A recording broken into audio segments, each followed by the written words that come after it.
Hey guys, welcome back to Blade Bloodhound. Tonight we're going to talk about a large toothpick.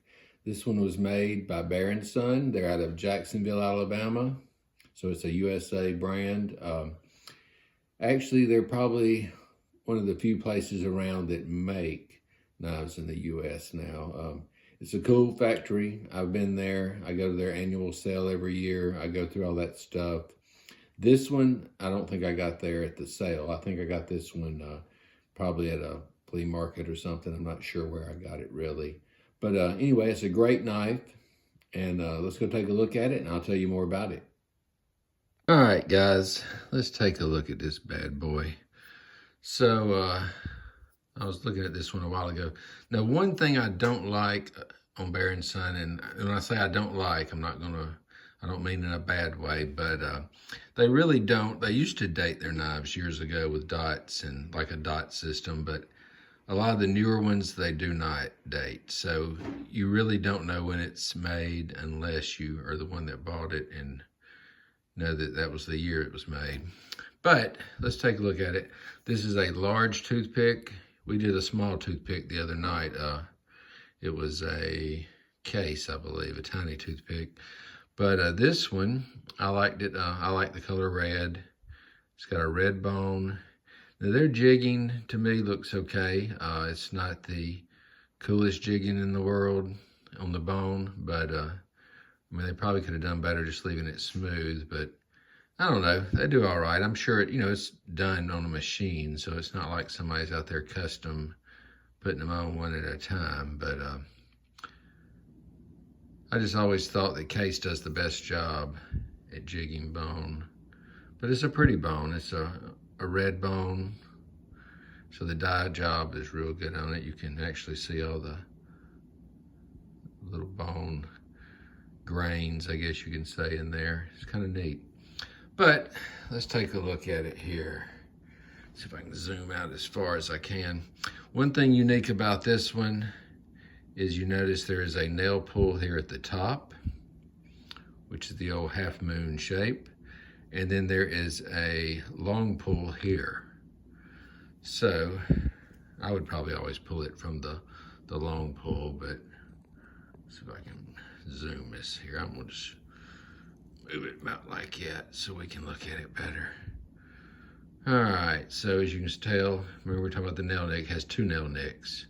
So you could open it that way or this way. It's, go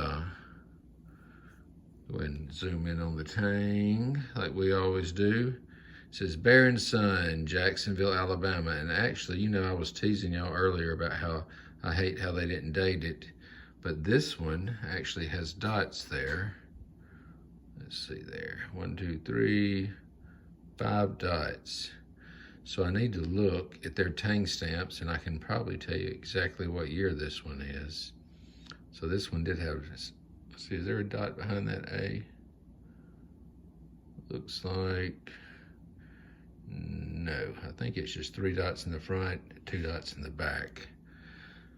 So this one we may can date. Here I was talking smack and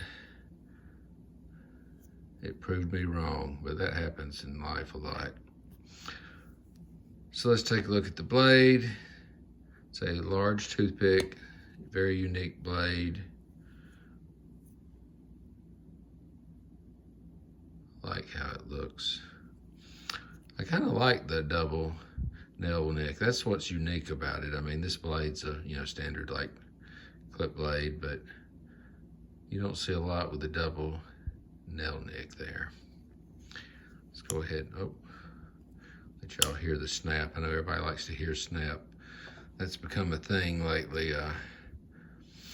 Before I started watching all these knife videos, I never even thought about the snap much on one. I mean, I knew if it was a dead snap, like you had to close it all the way, that the back spring wasn't perfect, but now everybody likes to hear it and talk about it, which is fine with me.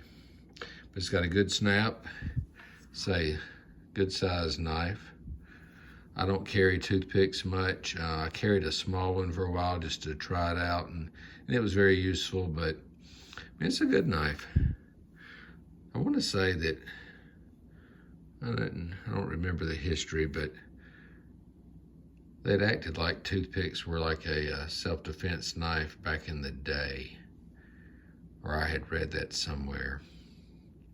It's a very long blade, you know.